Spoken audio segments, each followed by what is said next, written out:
La diabetes mellitus tipo 2, también llamada diabetes no insulino dependiente o diabetes del adulto, es una enfermedad metabólica crónica caracterizada por una alteración en la forma en que el cuerpo utiliza la glucosa. A diferencia de la tipo 1, en la que el páncreas deja de producir insulina por completo, en la tipo 2 el problema principal no es la falta de insulina, sino que las células del cuerpo se vuelven resistentes a ella. Esto se conoce como resistencia a la insulina.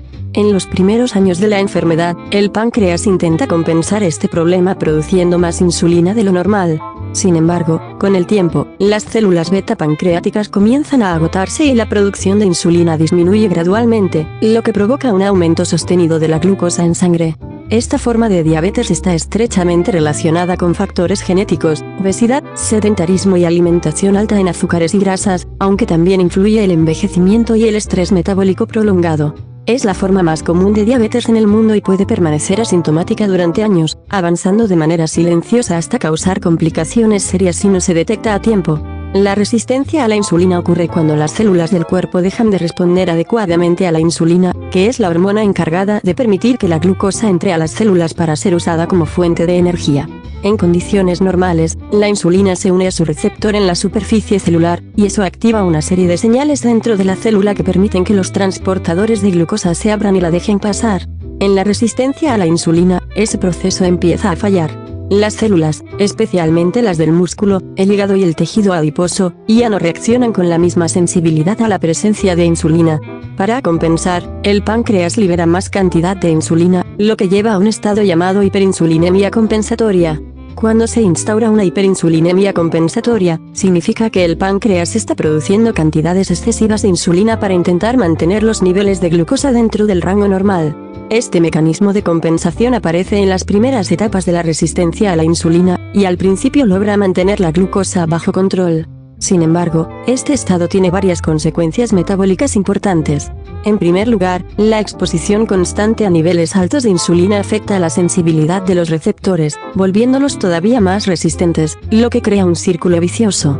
Además, la insulina en exceso estimula la acumulación de grasa al favorecer la síntesis de triglicéridos en el hígado y el almacenamiento de lípidos en el tejido adiposo.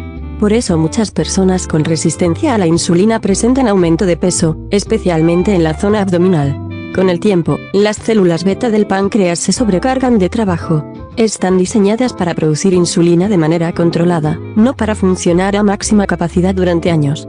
Este sobreesfuerzo produce estrés celular, daño estructural y finalmente disfunción de las células beta, que ya no logran responder al aumento de la glucosa. Es en este punto cuando aparece la diabetes mellitus tipo 2 propiamente dicha, porque el organismo ya no puede compensar la resistencia con más insulina.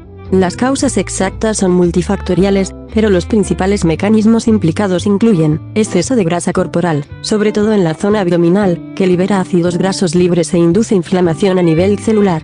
Inflamación crónica de bajo grado, donde ciertas citoquinas interfieren con las vías de señalización de la insulina. Estrés oxidativo, que daña los receptores de insulina y las proteínas implicadas en su señalización.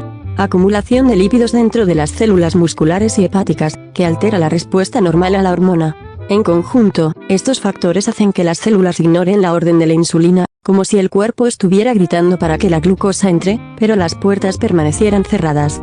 El tratamiento se basa en mejorar la sensibilidad a la insulina y reducir la carga de glucosa que el cuerpo tiene que manejar. Esto se logra de varias formas, la primera y más importante es el cambio en el estilo de vida.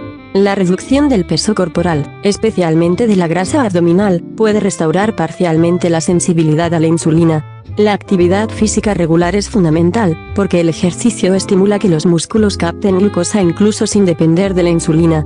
Además, una alimentación equilibrada, baja en azúcares simples y rica en fibra, mejora la tolerancia a la glucosa y reduce la carga metabólica del páncreas. A nivel farmacológico, el fármaco de primera línea es la metformina, que actúa principalmente reduciendo la producción de glucosa por el hígado y aumentando la sensibilidad de las células a la insulina.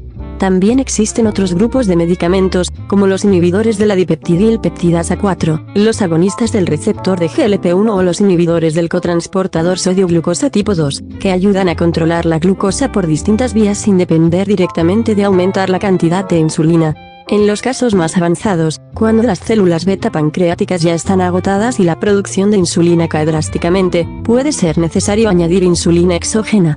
En ese punto, ya no se trata solo de resistencia, sino también de una deficiencia combinada de insulina, y las inyecciones se vuelven indispensables.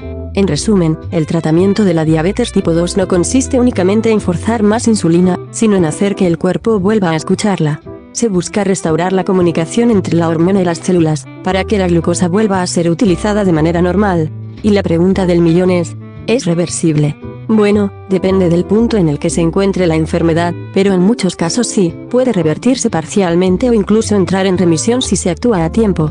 En las primeras etapas, cuando aún existe resistencia a la insulina pero el páncreas sigue funcionando bien, la diabetes tipo 2 puede controlarse e incluso revertirse mediante cambios intensos en el estilo de vida.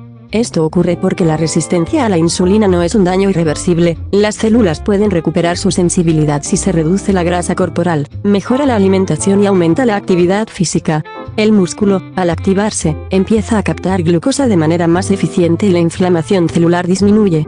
Sin embargo, cuando la enfermedad lleva años sin control y las células beta del páncreas ya están dañadas o agotadas, el proceso se vuelve más difícil de revertir, porque el organismo pierde su capacidad de producir insulina suficiente.